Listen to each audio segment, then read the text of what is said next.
What's happening, everybody? It's Sean with Reactions to the Classics, and today we got a reaction to Bob Dylan and his album Planet Waves, brought to us by a friend, longtime supporter and patron of the channel, Osman. Thank you, Osman. Always appreciate you, appreciate all you bring, appreciate all the patrons who make this thing go. We couldn't do it without you. Put up videos every single day. If you like sports in any way, check out the Patreon link below. Patron link on the end screen. We appreciate your consideration. Now, have not done a Dylan album reaction in a very long time. We've got besides the Beatles, there's more Bob Dylan up on this channel than anything else. We got all the albums around this and so much other, but for some reason, not Planet Waves. Now, I know that I think we did a song off this for either a song reaction or I want to say a song battle, but I'm not familiar with this album just somehow, some way. So I'm really looking forward to diving in to this one. It was his 14th album released in January of 1974 by Asylum Records in the US and Island Records in the UK. He's supported on the album by longtime collaborators, of course, the band with whom he embarked on a major reunion tour, documented on the live album Before the Flood following its release. With a successful tour and a host of publicity, Planet Waves was a hit, enjoying a brief stay at #1 on the US Billboard charts, a first for Dylan. Yes, a first for Dylan. Dylan does not have a ton of chart success, and he does not have a ton of sales when you retrospectively look at it, which is kind of crazy to me. Went to 7 in the UK. Critics were not as negative as they've been with some then recent Bob Dylan albums, namely Self-Portrait and Dylan, but still not enthusiastic for the album's brand of laid-back rock, roots rock. The album was originally set to be titled Ceremonies of the Horsemen, a reference to the song Love Minus Zero / No Limit from the 1965 album Bringing It All Back Home.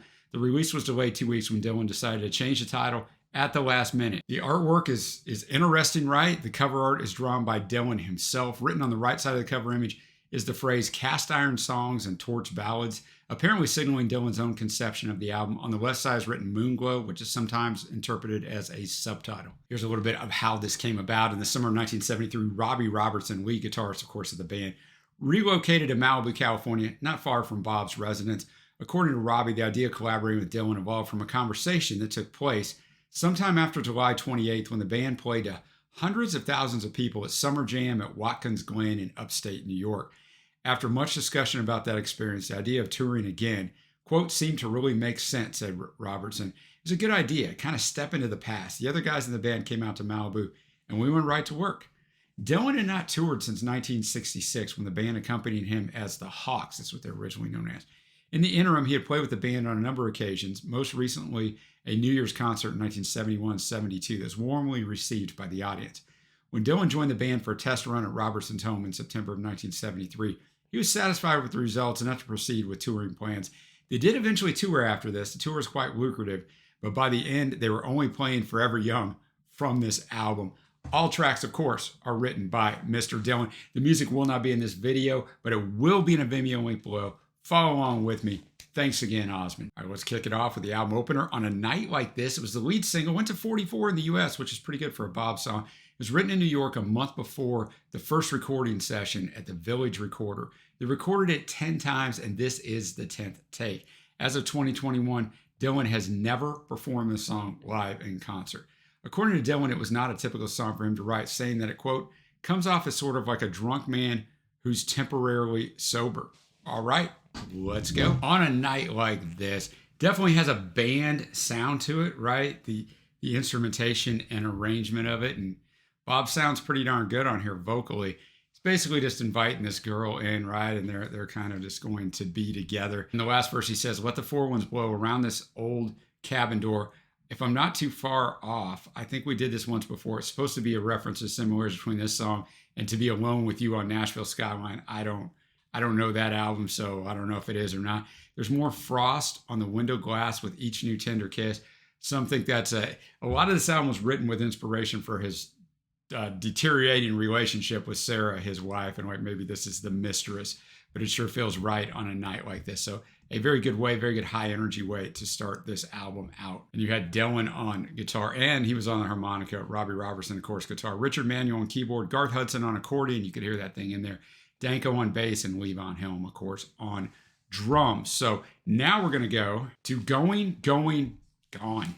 Going, Going, Gone. That song was fantastic, a real raw song for Bob. And I mean, Robbie Robertson's guitar work on here is absolutely fantastic, man. next level. You got Garth Hudson on the electronic organ this time, and Richard Manuel's on the piano, and then you got your usual suspects. But man, I mean, it's the end of a relationship. I've just reached a place where the willow don't bend. There's not much more to be said. It's the top of the end. I'm going, gone. And the interplay on the guitar in the difficult spots is just next level. I'm closing the book on the pages in the text, and I don't really care, what happens next. I'm just going, I'm gone. I've been hanging on threads. I've been playing it straight, and I've just got to cut loose before it gets too late. So I'm gone. Typical Dylan style. There's not a true chorus. He just finishes each verse with the same lines. And he's got a bridge. Grandma said, boy, go and follow your heart, and you'll be fine at the end of the line. All that's gold doesn't shine. Don't you and your one true lover ever part. So hang on through it all. But Bob says in verse 4, in the last verse, I've been walking down the road. I've been living on the edge. Now I've got to go before I get to the ledge. Now I'm going. I'm just going, gone. I had to read it all to you. I mean, Dylan is the best songwriter in the history of music. I don't think it's even close. You may disagree. I don't even think it's close. I don't think it's a conversation. Songs like this he's pulling out just show you why. And I like how personal it is to Bob. You don't always see that with Bob. Next up, we got Tough Mama. Tough Mama, very rich arrangement-wise and instrumental, as you would expect with all of these heavyweights on here. And it's just a song where in each verse he talks about a different tough woman, right? So I think, or almost in every verse. So I think it has a really good message to you. The first one he's talking to his actual mama, I think. His sister's on the highway with that steel driving crew. Papa's in the big house, his working days are through. Tough Mama, can I blow a little smoke on you? Then you got Dark Beauty, then you got Sweet Goddess, and you got Silver Angel. And then in the last one, he is a crestfallen. The world of illusions at my door. It's Bob's songwriting, man. So it's really well done. A good song. Now we're moving on to Hazel. Hazel, just a straightforward song. He's infatuated with Hazel, right? Instrumentation spot on again. It's a fine song. I mean, I don't love it. I don't hate it. It's Dylan, though. It's Dylan, and it's well done. It's a professional song. Now we go to Something There Is About You. There's a theme here. Bob is infatuated with somebody, right? And it's not Sarah. Something there is about you. He's writing to someone that's not Sarah, right? But he's somebody who he's found something else in that gives him that spark, right? Great writing. It starts, something there is about you that strikes a match in me. Is it the way your body moves, or is it the way your hair blows free? Or is it because you remind me of something that used to be, something that's crossed over from another century? Got that spark back, right? And verse 2, a little bit of illusion in here, talking about being back in the days it was used. There was me and Danny Lopez, Cold Eyes, Black Knight, and then there was Ruth. So Danny Lopez was a boxer in the 70s, but probably not. He was talking about, a lot of people think he's talking about Sarah and the fact that they're always fighting. And Ruth was actually a mistress of Bob's that he sued him, and he settled out of court. She was suing him for $5 million back in 1994. Suddenly I found you, and the spirit in me sings, don't have to look no further. You're the soul of many things. I could say that I'd be faithful. I could say it in one sweet, easy breath. But to you, that would be cruelty, and to me, it surely would be death. So he's admitting that I'm not going to be faithful to you. So as always, a nice offering. We're going to get up to the song that most of you know if you know this album, Forever Young. It appears, though, it's going to be back-to-back here, so I'll just explain it all in the first song. It appears in two different versions, one slow, the lullaby is what they call it, that's what this one is, and one fast.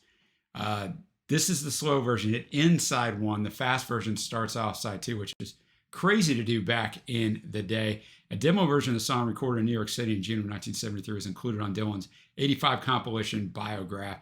In the notes included with that album, Dylan is quoted as saying that he wrote Forever Young in Tucson, Arizona, thinking about one of his sons and not wanting to be too sentimental. Further explanation, sometimes when written as a lullaby for Jesse, born in 1966. So it relates a father's hopes that his child will remain strong and happy. It opens with the lines, may God bless you and keep you always, may all your wishes come true. Rod Stewart recorded a song titled Forever Young that I always thought was a total cover of this, but it's not. So released as a single included on his 1988 album Out of Order. It's a great song. Stewart's manager, Arnold Stiefel, said, quote, it would be fair to say that while the melody and the music is not at all the same as Dylan's song, the idea of the song is similar. The architecture of the lyrics of the song is very much from Dylan. There are definite similarities. The similarities were enough to cause Stiefel to contact Dylan, who requested a share of the royalties, and Stewart agreed. There's also a children's book where the lyrics to this were published, along with illustrations by Paul Rogers. There's a story about this song that I was reading. Rob Frabbione the producer, was talking about it. He said they did this slow version in one take, and he was so blown away with it. Everyone just kind of walked out of the studio and went outside or doing whatever. So he was there with a friend of his, Rob was, and they listened back to it and they were just blown away. So let's go outside. So we went outside and talked, and it's just, they go back inside, they listen to it one more time, and he's throwing it on the master reel. And Dylan walks in and he goes, "What are you doing?" He goes, "Well, I'm putting this one down." He goes, no, we're not using that. And it turns out one of Dylan's childhood friends had stopped by the studio and brought his girlfriend with him. And when the song was over and they walked outside, the girl that was with his friend said, "Oh, Bob, you're turning to sentimental mush in old age." So Dylan's like, did not want to use that. But Rob Frabbione, the producer, was just absolutely vehement that they use it. So Dylan eventually decided to let him use it. So great story on that one. Forever Young, what a fantastic written song. I think I've only heard this song one time. I can tell you Rod Stewart's, even though it's not a cover verbatim, but this is before my time. But may God bless and keep you always. May your wishes all come true. May you always do for others and what others do for you. May you build a ladder to the stars and climb on every rung. May you stay forever young. Then there is a little bit of a chorus here where he says, forever young, may you stay forever young. So he just punctuates that. May you grow up to be righteous. May you grow up to be true. May you always know the truth and see the light surrounding you. May you always be courageous, stand upright and be strong. And may you stay forever young. Last verse, may your hands always be busy. May your feet always be swift. May you have a strong foundation when the winds of change shift. May your heart always be joyful. May your song always be sung. And may you stay forever young. I'll tell you what, having two kids, even though they're older, I mean, this song will hit you in the feels, man. And I know Osmond, the patron I'm doing this for, is a brand new dad. I mean, he's been a dad, but he's a brand new dad. So this ought to hit you even stronger, Osmond. I saw in another place where this was written for Jacob because he'd just been born. Who the heck knows? But I don't want to waste too much time talking about it because I want to play the next version pretty quickly here. Bob was on guitar, piano, and harmonica here. Danko on bass, Levon on drums, Garth on organ, Manuel on piano and drums, Robbie, of course, on guitars. Now, let's go to the, quote, fast version. Helms on the mandolin on this one and Danko on the fiddle. Dylan said it had been going around in his head for 5 years and he just couldn't decide how he wanted it to be recorded. So when they came back in, they did it this way. All right, Forever Young, the fast version. Nothing to break down except for the, quote, chorus parts aren't in here. If this was the only version out, I don't think this song would be anything special at all because you don't really realize the tenderness and the beauty of the lyrics. It was okay for me. I mean, knowing the other version, like it doesn't hold a candle. The slow version's obviously the popular one. But yeah, it's a very good thing that Rob was very firm in wanting to include the slow version because it's 1,000 times better. Now we're already up to the 8th track. We got Durge. It has never been performed in concert. After recalling his band to re-record the track Forever Young, Dylan recorded Durge on just the second take. After performing one take with acoustic guitar, he switched to a piano when he formed the second and final take.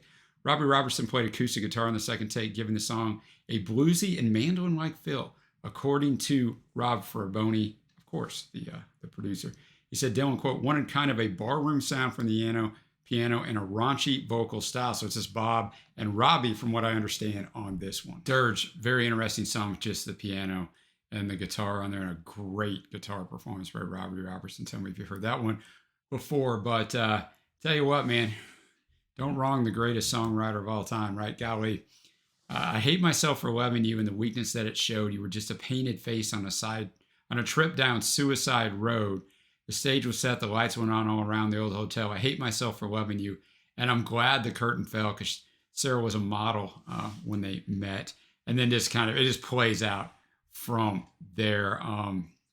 Verse 4 I thought was good.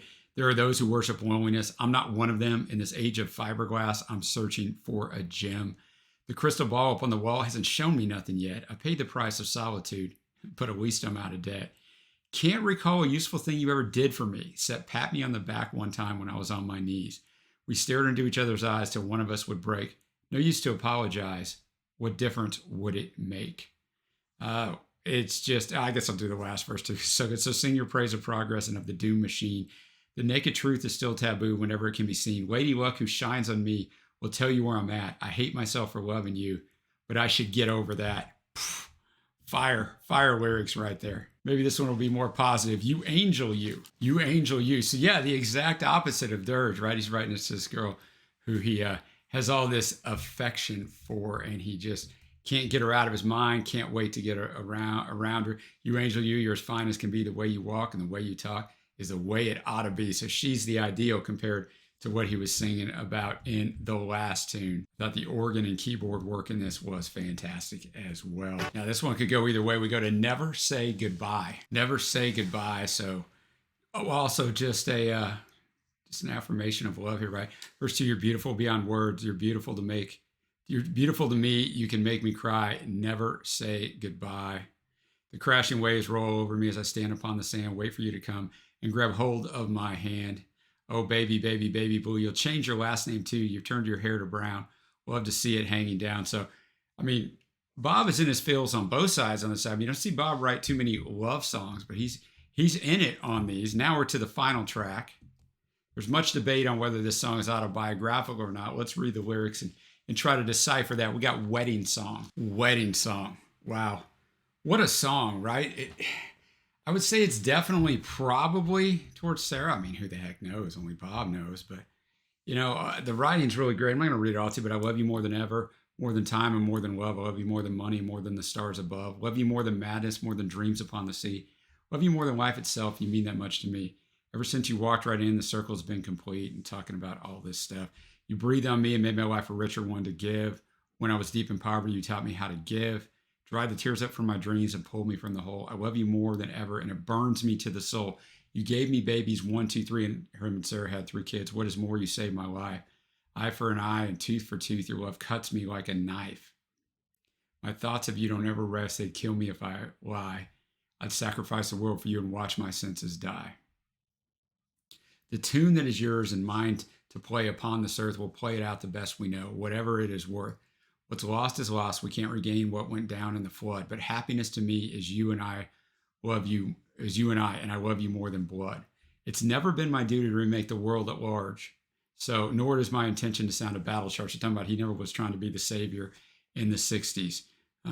Because I love you more than all of that, with a love that doesn't bend. And if there is eternity, I'd love you there again. I mean, it's 8 verses, and I mean, I read over half of them to you, but I think any of us that have had a failed marriage, a broken relationship, it's like a death, right? And so I think you go through these different emotions. Some days you're like, you know what, screw you. I can't stand you. I'm glad you're gone. I hate you. And other days you're like, man, I love you and I can't wait to be with you again. I'm always going to love you no matter what. So you go through those things. It's not like polar opposites. It's just that, you go through these different feelings, right? Depending on the day and the time, it's like mourning a death. So I think it's interesting. This one's put last in the track listing. Is that what he wanted to leave it with? Because there's everything in here from like veiled songs at Sarah to about other women or another woman who Bob's infatuated with. He's basically saying, you're what I've been looking for. And then we end with this. So a fantastic song, which is going to transition me to my favorite tracks. Honorable mention, I got Durge. I just enjoy the different, with the piano and the acoustic on there.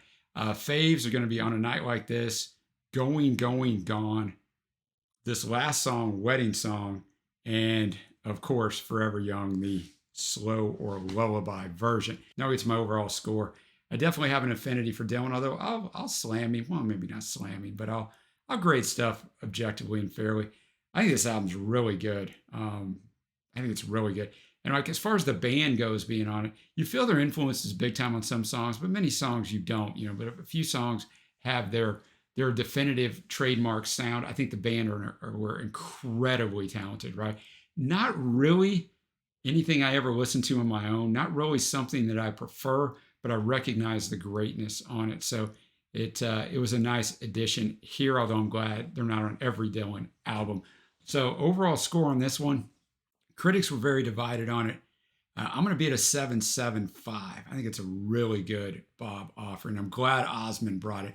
Let me know what you think of this album. What else maybe we should check out from Bob? But before you do, check out the Bob Dylan playlist below because we got a ton from Bob. At some point, I'd like to fill in his entire discography, but that is a heck of an undertaking. But we got a lot of the great stuff there. 2 of his albums appear in my top 5 albums of all time. So that's how much I think of Dylan. But thanks for watching. And until next time, I will see you.